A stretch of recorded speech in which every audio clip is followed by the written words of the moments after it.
that this is the end, but we're here to say that this is just the beginning, and we will continue to globalize the student intifada!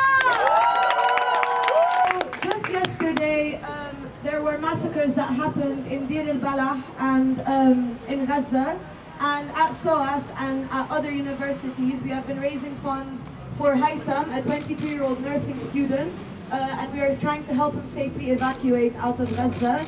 So Haytham was sending us voice notes from inside his tent. We could hear the bombings, the Israeli airstrikes. So we need to show these universities that we will continue to hold them accountable for their complicity in the ongoing genocide in Gaza.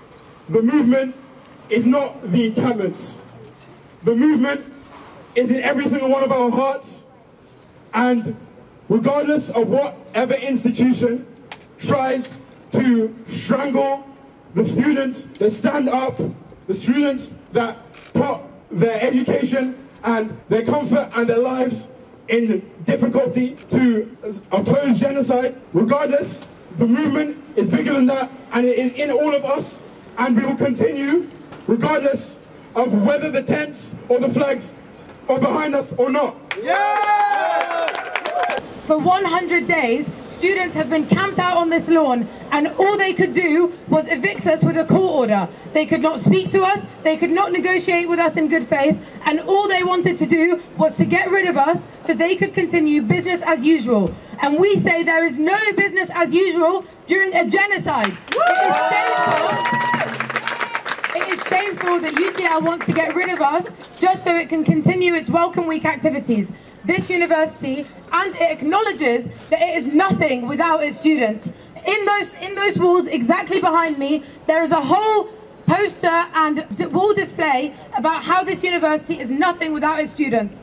Yet this university refuses to speak to its students. It refuses to speak to us and understand why we want them to divest. Why it is imperative that we do not go to a university that supports genocide.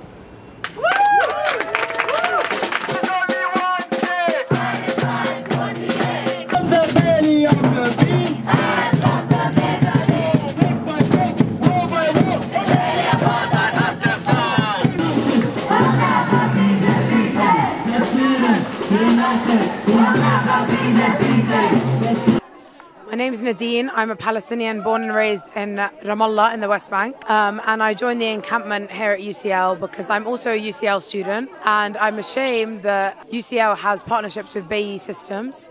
On the 2nd of May, a coalition of students came together and we decided that we were no longer going to accept that our uni is complicit in the genocide that's taking place in Gaza. We were no longer going to accept that our uni has partnerships with BAE Systems and has investments in companies that fund Israeli genocide. I'm here now on day 100 of the encampment after the university threatened us with legal action against the camp and take us to court. The university also threatened us with £94,000 worth of fees that were going to be put on students if they were to win the case at the high courts. Therefore, we withdrew, which enabled them to go through with their possession order and kick us out of the main quad. They did all of this to avoid speaking with us, to avoid negotiating with us. Some negotiations were had, but they were in bad faith.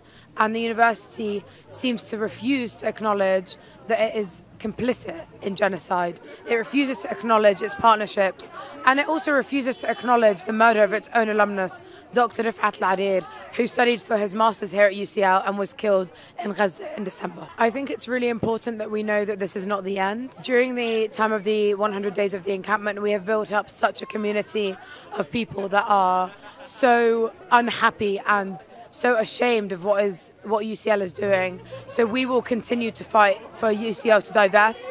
We've seen it with other universities, King's College London. UCL can take a leaf out of their books.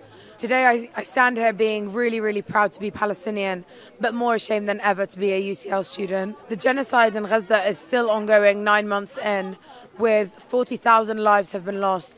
And most recently, The Lancet, very prestigious medical British paper came out and said that the estimated death toll of Gaza would be 186,000 people if we were counting people who died from diseases as well as bombs. The genocide that's going on in Gaza is not something that we are willing to just forget about and move on from. Just because we've shut down our encampment here today does not mean that this is the end of the student intifada until we see Palestinian liberation.